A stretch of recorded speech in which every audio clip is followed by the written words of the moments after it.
Tonight on Capitol Journal, we're back on the air after the holiday break.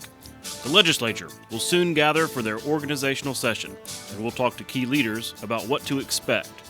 Karen Goldsmith reports on the new electronic monitoring law going into effect for pardons and paroles. Randy Scott reports on the recent stretch of bad weather and its impact on the state. Agriculture Commissioner Rick Pate joins us in studio to discuss the year that was for producers and other initiatives of his office. Stacia Robinson, the newly appointed Director of the Office of Minority Affairs, discusses her new role in state government. And John McMillan, Director of the Alabama Medical Cannabis Commission, talks about the recent license applications for the medical marijuana industry.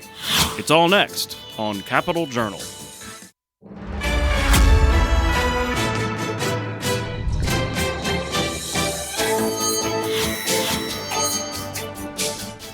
From our State House studio in Montgomery, I'm Todd Stacia. Welcome to Capitol Journal. It's a new year and a new term for Alabama leaders on the state and federal levels. The inauguration of Governor Kay Ivey and other constitutional officers is set for January 16th. But coming up next week is the Alabama Legislature's organizational session. These sessions are required every 4 years after an election to allow the House and the Senate to officially select their leaders and establish rules for legislative procedure. The Senate has settled on its committee leadership slate. Alabama Daily News reported the following changes in committee chairs for the upper chamber. Senator David Sessions will chair the Agriculture, Conservation, and Forestry Committee. Senator Larry Stutz will lead the Children and Youth Health Committee. Senator Tim Melson is the new Health Committee chair. Senator Donnie Chasteen is the Education Policy chair. Senator Will Barfoot will chair the Senate Judiciary Committee. Senator Steve Livingston will take confirmations. And Senator Garland Gudger will chair Fiscal Responsibility and Economic Development. Senator Randy Price will chair the Senate Tourism Committee. Senator Tom Butler will chair State Government. And Senator Chris Elliott will chair the Local Government Committee. All other committees will keep their current chairman. Looking toward that organizational session that begins on Tuesday, State Representative Danny Garrett says he sees smooth sailing ahead with no controversial votes. I think it'll be a good session. We've got new members coming in. I think 31 members between the House and the Senate. The orientation sessions went well. I think they'll be good, productive sessions. I don't think there'll be anything controversial coming to the orientation. Always good to have fresh blood and new ideas, and I think we've got a lot of that coming in. Again, 31 people, I think, between the House and the Senate. Of course, Washington, D.C. is awash with controversy, as the House of Representatives, as of this taping, has still not elected a speaker. Congressman Kevin McCarthy, who has been the top Republican leader for the past 4 years, has been unable to win the 218 votes needed to be elected after 12 tries. He's facing holdouts from far-right members of his conference, with some demanding rules changes or special committee assignments. There was some progress earlier today as McCarthy flipped 14 of the 20 holdout votes. There's another vote scheduled at 10 o'clock p.m. tonight. Each of Alabama's 6 Republican congressmen have consistently voted for McCarthy. On the other side of the Capitol, Alabama saw a historic moment as U.S. Senator Katie Britt was sworn in on the Senate floor. Britt is the first woman ever elected to the Senate from Alabama. Vice President Kamala Harris administered the oath. Please raise your right hand. Do you solemnly swear that you will support and defend the Constitution of the United States against all enemies, foreign and domestic, that you will bear true faith and allegiance to the same, that you take this obligation freely, without any mental reservation or purpose of evasion, and that you will well and faithfully discharge the duties of the office on which you are about to enter, so help you God. I do. Congratulations, Senators. Congratulations.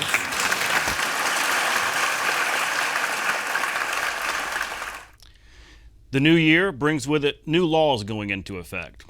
One law now in effect requires the monitoring of inmates released from prison. That's being done via electronic monitoring. Capitol Journal's Karen Goldsmith caught up with Pardons and Paroles Director Cam Ward to explain how that's going. So in Alabama, our recidivism rate is 30%, which is right in the middle. We're 25th in the country, which means I was incarcerated and I get reincarcerated.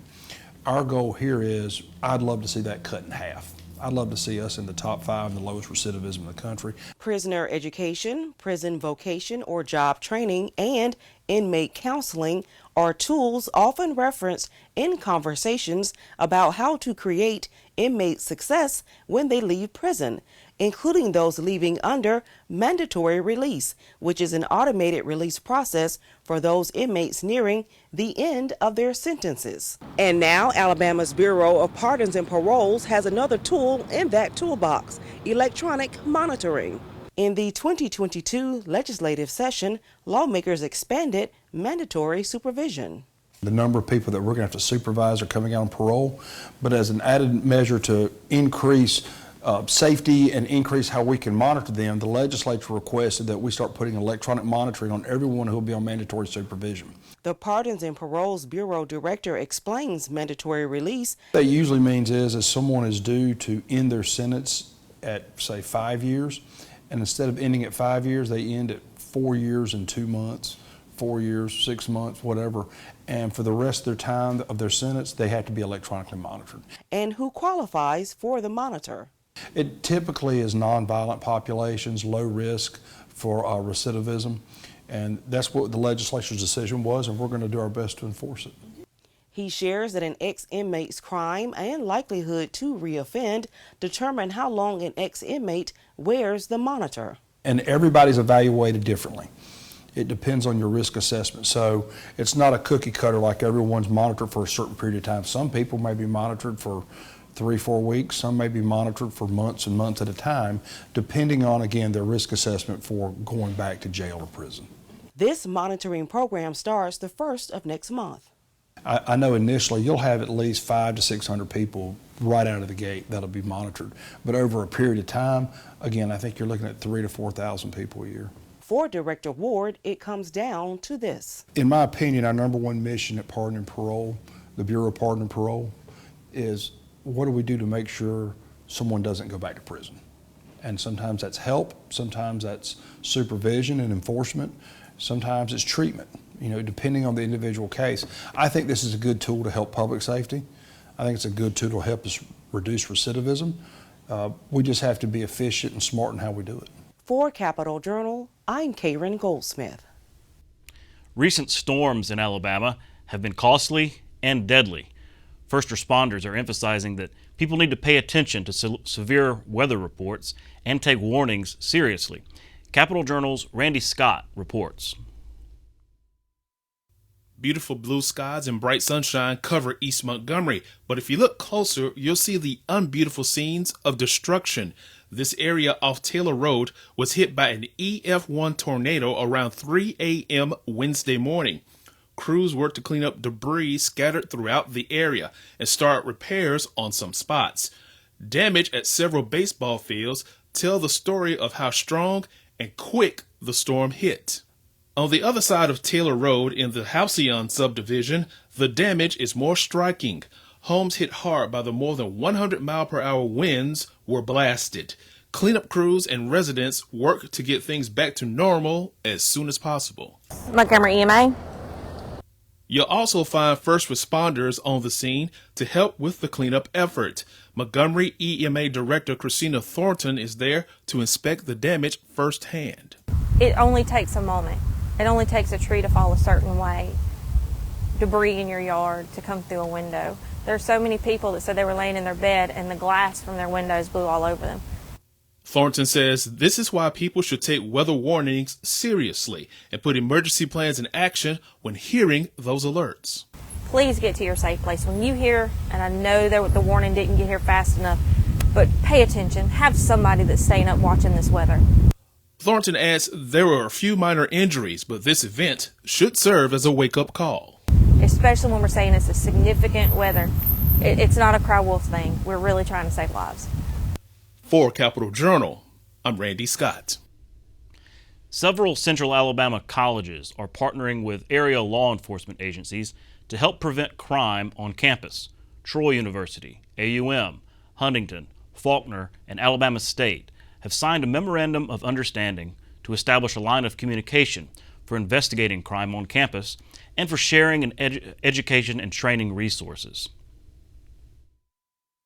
Unfortunately, there are other crimes that happen every day, every second in our country, and predominantly among 18 to 24-year-olds. As a matter of fact, the age has just been reduced to 16 to 24-year-olds, and those are individuals who are victims of sexual, domestic, dating, and stalking violence.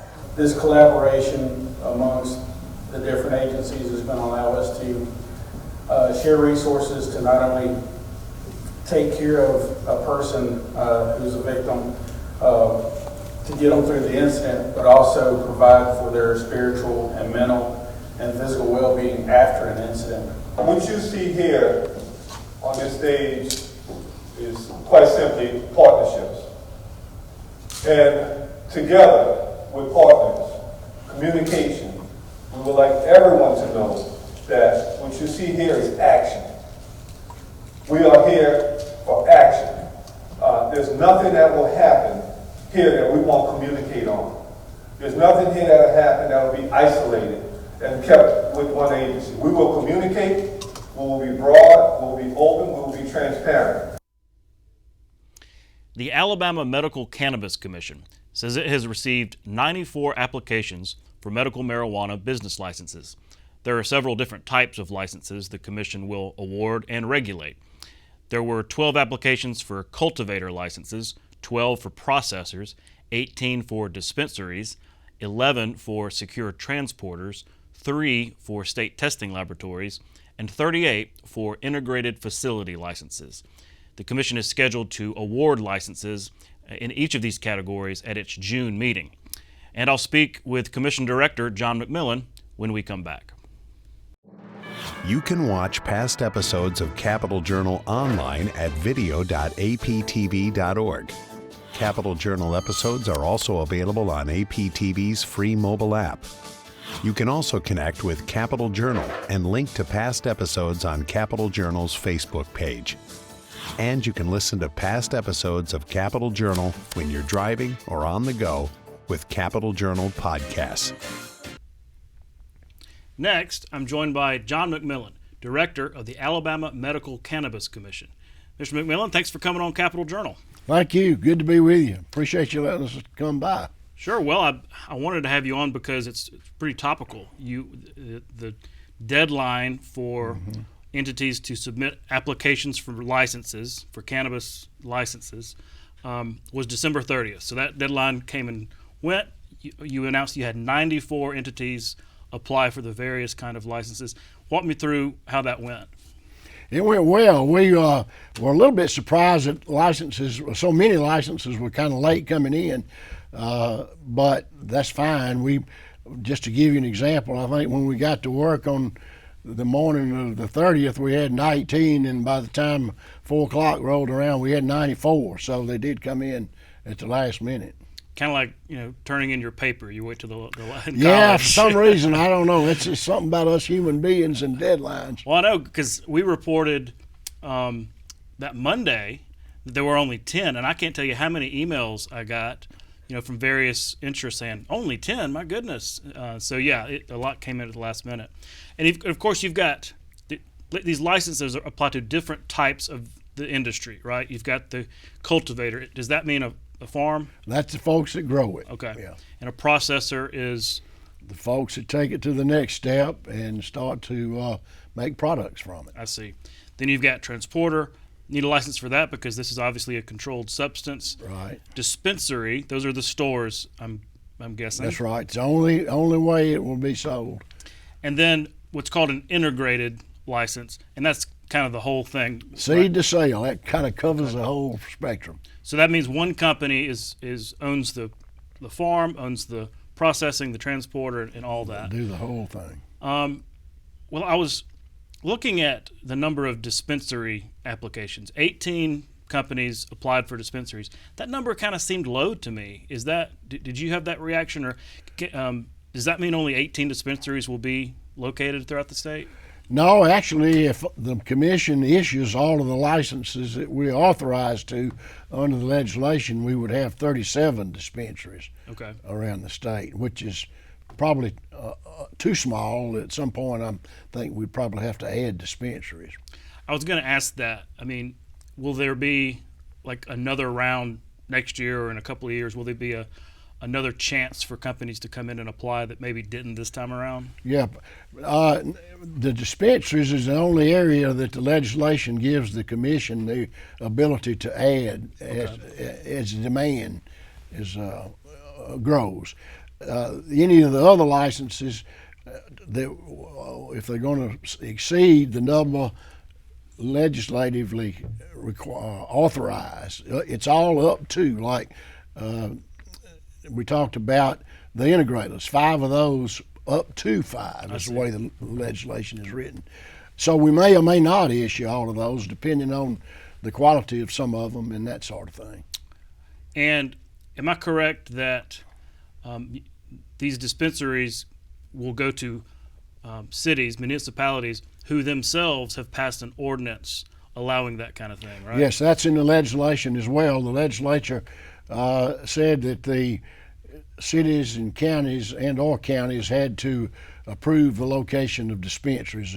So that's purely something between the commission. Really doesn't have any involvement in that or any responsibility for it. We tried to answer questions when we were asked by municipalities or councilmen or whoever, but that was purely up to the folks that are trying to get licenses and the municipalities and local government. Mm-hmm. And I think you said about over 60 have already passed Right, those. and it does not interfere with the municipality's zoning authority and any of that sort of thing. So that's between the business and the municipality. Talk about what happens next in this process from actually getting medical marijuana to market. I saw that the University of South Alabama was involved in the sort of the evaluations. Right, yeah. Let me say that the commission and our staff are just thrilled to death to get this next step. This was a big one to get the applications in, and now what do we do with them? Okay, the staff will initially review them, and the legislation also requires us, if we see deficiencies, to notify the applicant that they've got an issue and they have got the time to go back and amend it or change it. So we'll go through that process, and then we hope by the April meeting that the commission will be able to say this is the number of bona fide applicants we've got, and at that point we'll make that list public of the applications that they approve to take the next step, which will be the evaluation process.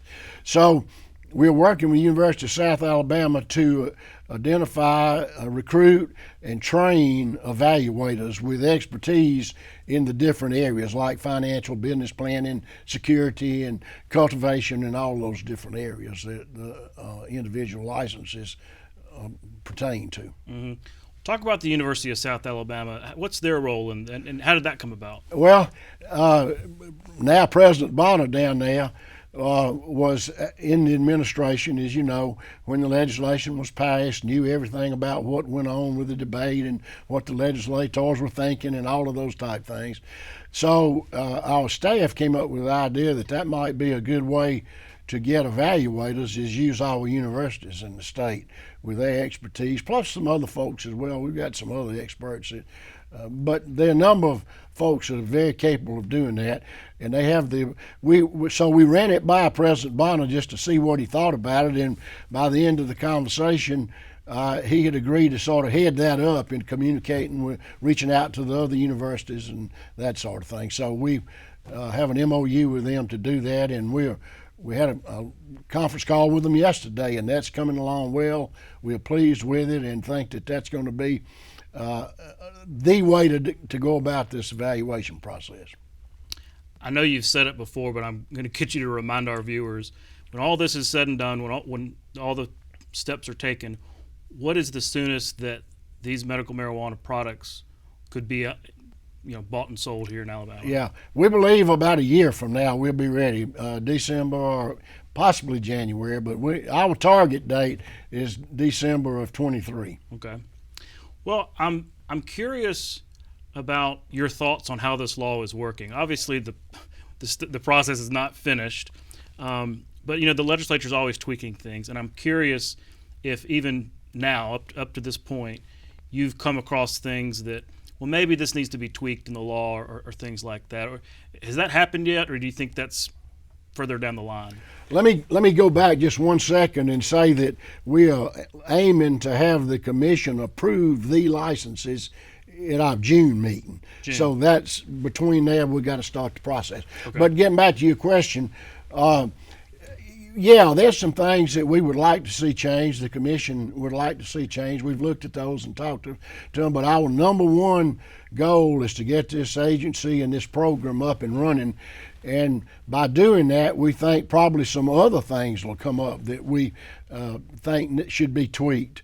And I'll just give you a few examples. I think almost always it's wise to let the various commissions and authorities and other agencies in the state have flexibility in decision making in things like whether it's fees or number of licenses and all those kind of things, because as you know, I was in the legislature. I'm not being overly critical of them, but it's always easier for commissions and boards and authorities with the expertise, and we've got a fantastic commission, make those decisions, because if the legislature messes something up, sometimes it takes 2 or 3 years to get it fixed, and so that's good. We were also very pleased to see that Senator Melson is going to be chair of the Senate Health Committee, so because he's our champion in the Senate, and we have enjoyed working with him and look forward to continuing that.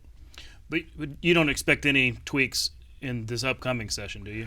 They won't be coming from the commission. We really feel strongly that we need to have the opportunity to get the program up and running, and I'm sure that alone will bring about some ideas of things that probably need a little adjustment. Well, yeah, I could see, if somebody passes a bill kind of in midstream, it might kind of cause some tumult. I wanted to ask you about this report from the Journal on Pediatrics. It was reported a couple of days ago, found this dramatic increase in the number of children who ate a medical marijuana gummy and had to be treated. It was a really dramatic increase. Of course, in some places these things look like candy or like a Flintstones vitamin or something. Before this all comes to market, what can be done to help prevent that happening here in Alabama? Well, there are a couple of things, but let me preface that by saying, this all goes back to the horrible drug problem we got coming across the border, the fentanyl, and purposely designed to look like candy and appealing to young people, unfortunately, and killing the heck out of them. But anyway, in Alabama, we only allowed legislatively one gummy, one flavor, and we're, as part of our responsibility, going to be sure that the packaging is, you might say, child-proof. So we're going to do everything that we possibly can do to be sure that the young people don't have access. But it's not good news, but a more positive thing is that those gummies, even if they get a hold of them, are not like something they're going to overdose on and have deaths and that sort of thing. Well, there's a limit to the THC level, right? Right, yeah, that's okay. right. What is that flavor, by the way? It's peach. Peach? Yeah. All right.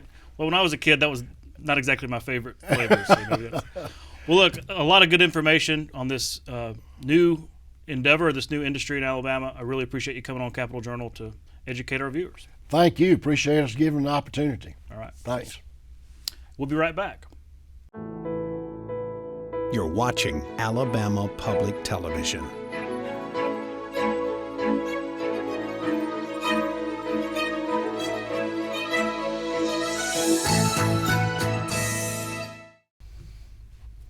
Next, I'm joined by Rick Pate, Alabama's Agriculture Commissioner.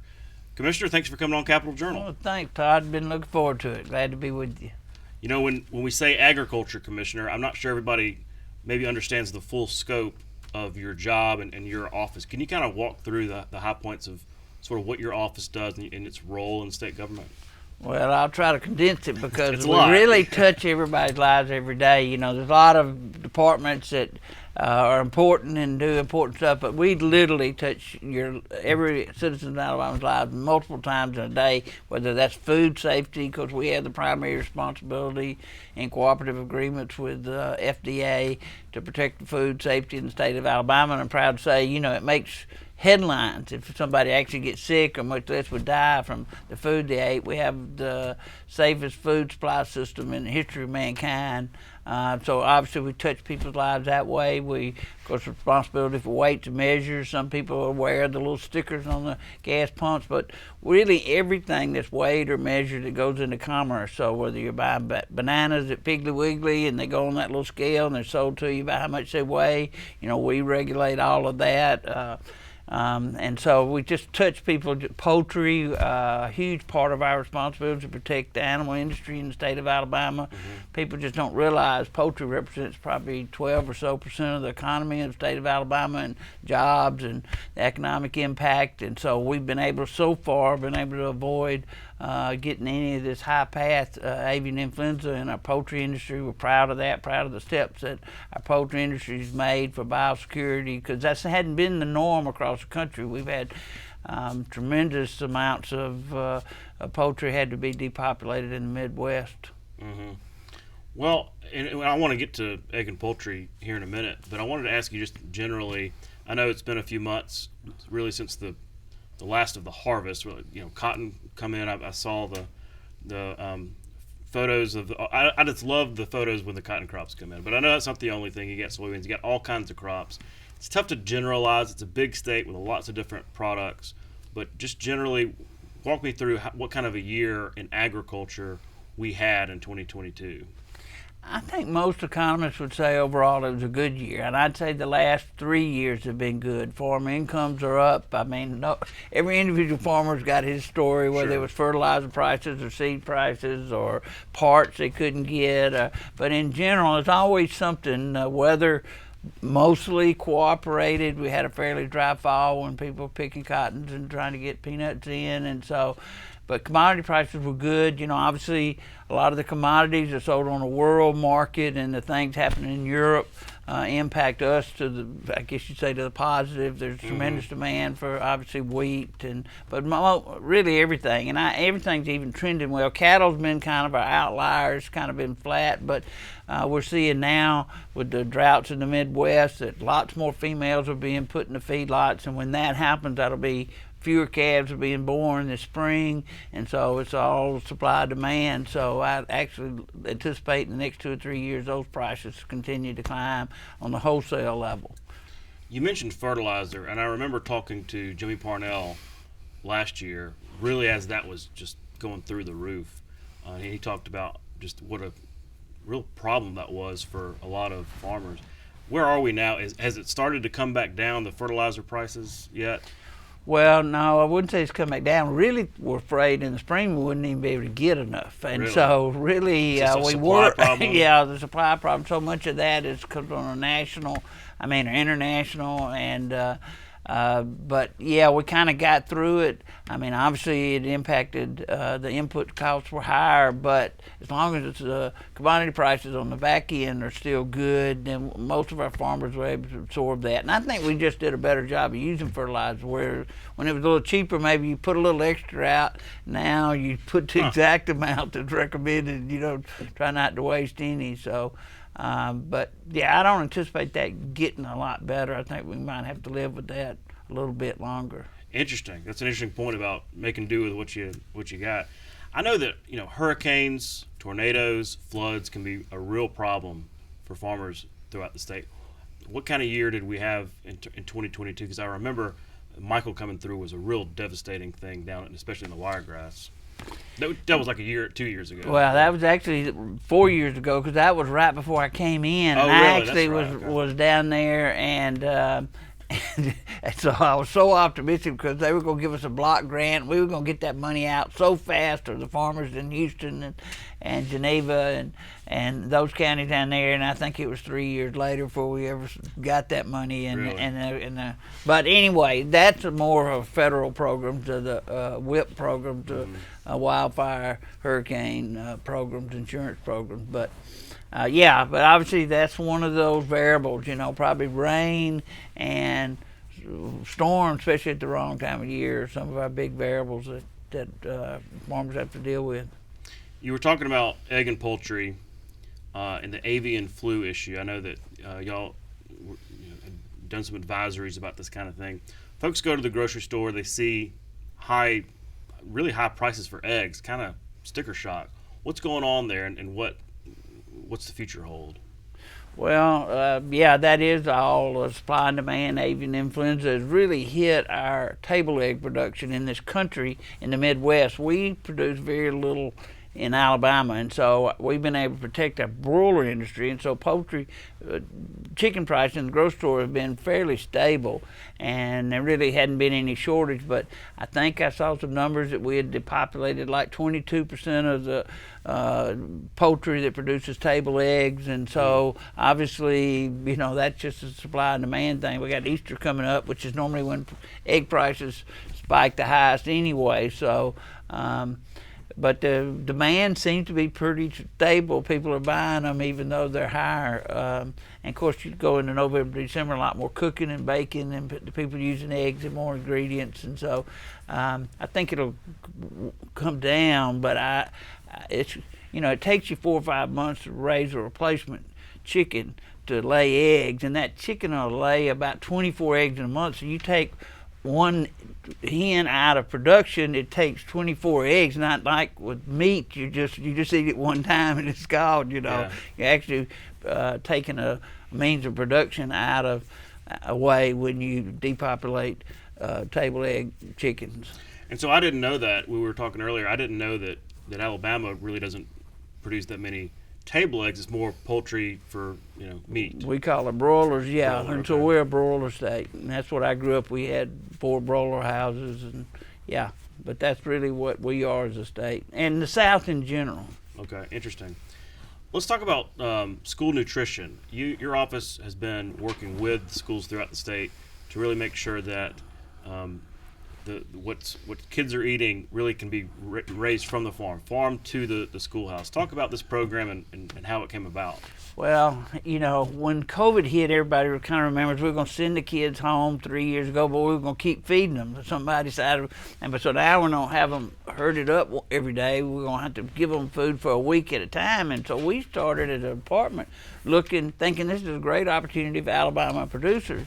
Well, the school system was buying almost nothing from local producers, and it kind of made sense. They're bringing in all this stuff, and so they're using these big distributors out of Atlanta and Birmingham. And so one of the guys, not me, said he had heard about this program up in the north, Wisconsin, Minnesota, somewhere, and they incentivized the child nutritionists, and they would pay them a quarter every time they put a local food product on a child's plate. So I thought, well, let's go to the legislature and the governor and ask for $125,000. I'm smart enough to do that math. That'd be 500,000 meals or items that are grown locally. And so the governor's people seemed excited about it, and the legislature passed it and gave me that appropriation. Well, just like we thought, it took a little while to get them started because they didn't know where to buy local strawberries or where to get local sweet potatoes. But we did, and so we were able to facilitate those transactions. Well, they ran out of money about February. Well, what we thought would happen. They just kept on buying. Because we were out of money. The incentives ran out. The incentives ran out, but they had built that muscle to say, and they knew where to get stuff. And so the next year we go back to the legislature and we asked for $200,000. But we thought, well, let's see. They didn't notice we run out of money. We'll cut it from a quarter to 20 cents. Well, nobody ever complained. And so now we would give them back 20 cents. But anyway, this current year we're in now, we actually have $300,000. And so, there's so much more local fruits and vegetables are being fed to our children. And it's so gratifying. I was down in one county with the farmer that his children went to that school. They'd never eaten anything off his farm, and so you go there, and the farmer's there, his children are there at this elementary school, and her friends, and the cook's there, and the child nutritionists, and I mean, I thought the guy was going to cry. I almost cried, because he was just so excited to be selling. And so that money, of course, obviously they're getting a better product. It's more nutritious. The average food you buy has been on a truck for 15, 16 days, being moved around the country. I was going to say, it's not only, we can all agree we want students, we want children to be eating healthier. There's nothing healthier than locally grown fruits and vegetables, but also helping those producers, and that local economy. Right. Yeah, our whole money's just spinning right around in that local economy rather than a frozen box. And in Atlanta or Mexico, so much of our food now comes from Mexico. So do you think you're going to come back to the legislature coming up in this session, maybe asking for a little bit more? We do. We actually got another thing on top of that, where the USDA had a program and we actually got $3 million for the school system, and so that money they don't even have to pay for. We just donate that. We're buying $3 million, and that money's going to play out this year. And so now we've created this sort of cottage industry of all these people producing fruits and vegetables, and we don't want to pull the rug out from under them, because at the same time, we got $11 million from USDA to buy local products and give it to food banks. And so that program goes on another year. That was a 3-year program, and so we're not as concerned about that. But that farm to school program plays out at the end of this year. So we'll probably ask for some transitional money so our farmers, that are growing more now, which we want to encourage, have a market for. Sure. Well, we're out of time, but I really appreciate you coming on. By the way, congratulations on your re-election as Agriculture Commissioner. Your second term begins here in a few days. Yeah, I've already been called a lame duck one time. That's kind of a creepy feeling. Well, we want to have you back real soon. Thanks. We'll be right back.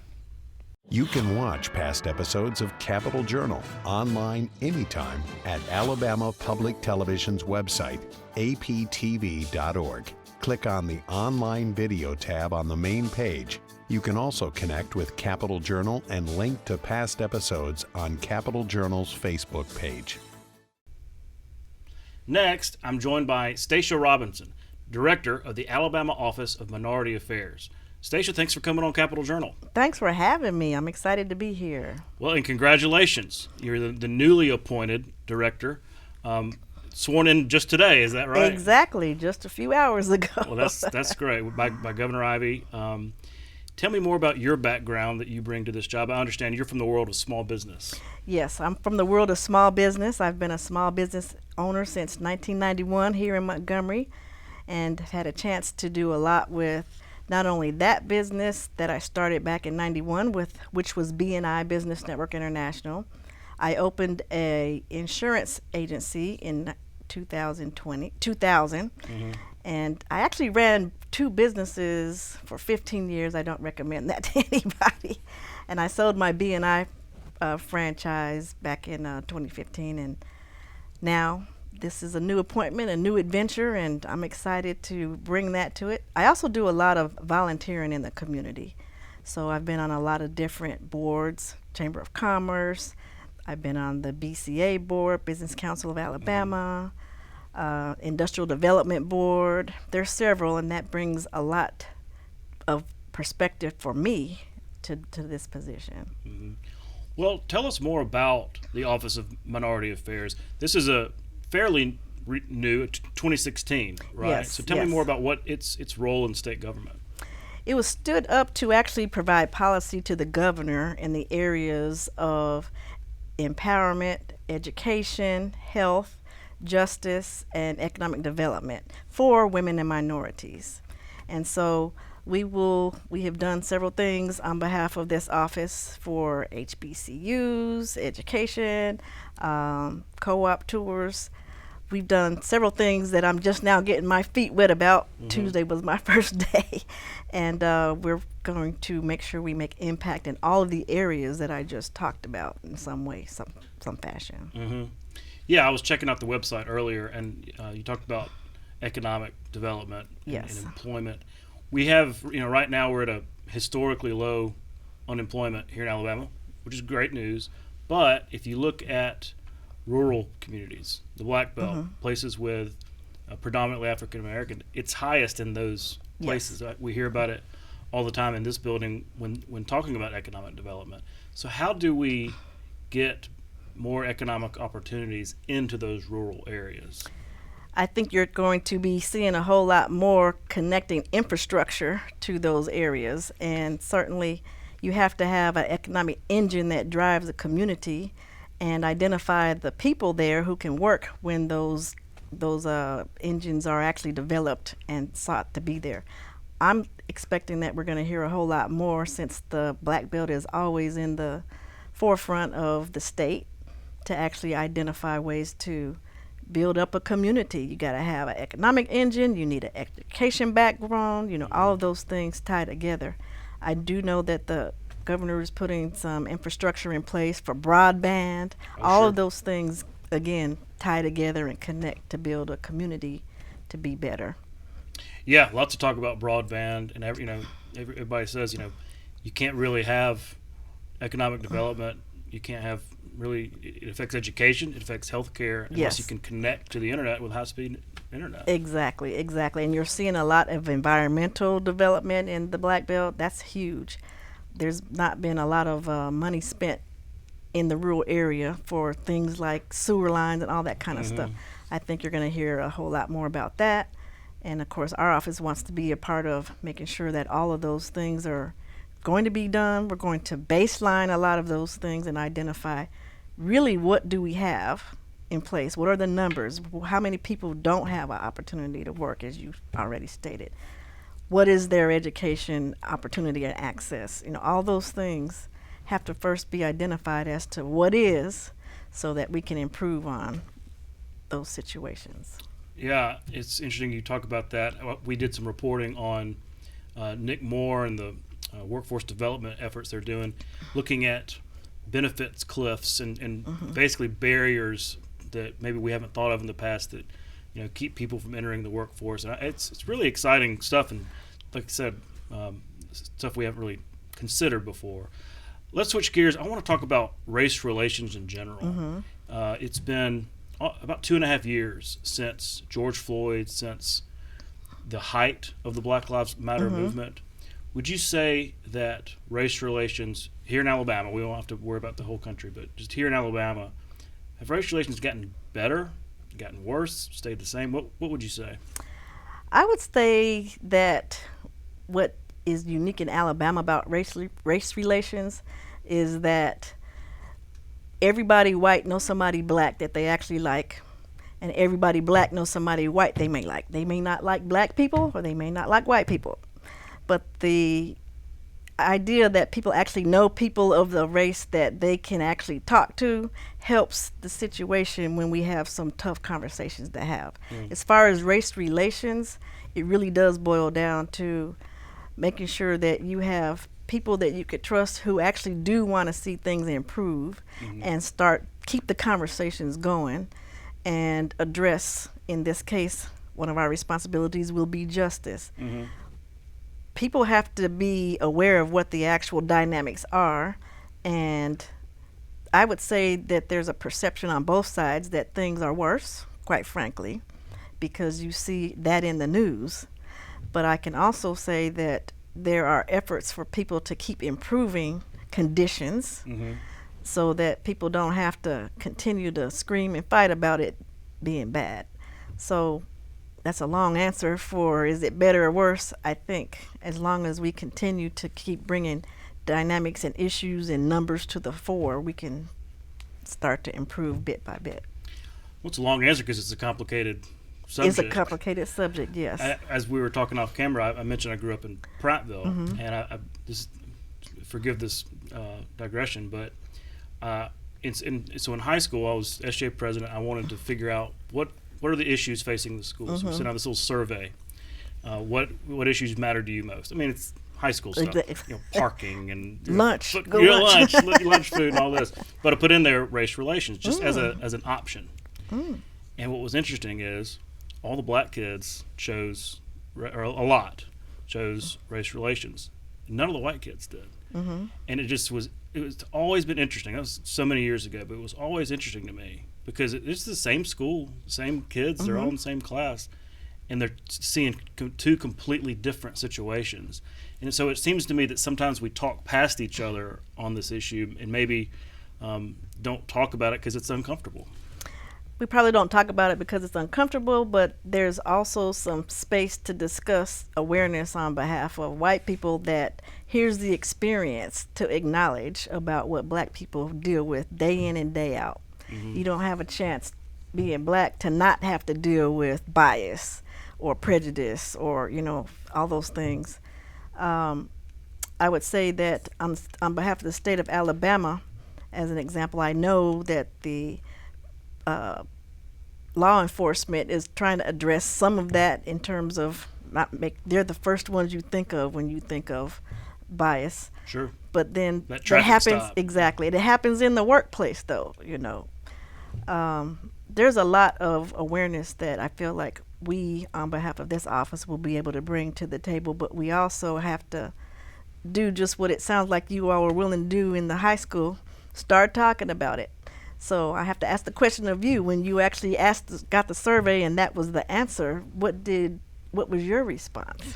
Well, it was eye-opening. Again, just as a white student, I mean, sure, there's sometimes could be tension and everything, but there was nothing acute, but just the awareness that, this part of the student body thought, as seeing something that I didn't know really was that big of a problem. So I think it was just eye-opening, and it's been so many years ago. Yes. But trying to find more events where everybody is together instead of out in their own little cliques and things like that. I mean, some of that stuff you can't avoid completely, but it was. I think you're right. The awareness for me, even back then, was just eye-opening. It is, and it's helpful to have discussions among people to be able to say just what you said. We don't want people to be afraid to bring it up when they may be afraid of retribution or response that's negative. There's some, I would say, mediation types of safe space processes and programs that I think we'll be able to kind of bring to the table to help people learn how to navigate this in the workplace, at school, and all those kinds of things in society to help make Alabama be better about this. Well, to that end, do you think it's important that this office exists, almost for that reason, to make sure that the governor and the cabinet and in some cases the legislature is aware, this role you have to include these issues, bring them to the fore, as you said? I think it's very innovative and very necessary. I do know that the Black Caucus brought it it's a bill that this office was established. So it passed, obviously, and it's important that it pass and also now be supported because there's a lot of work to do in every aspect of Alabama society to help make it be a better place for all of its citizens.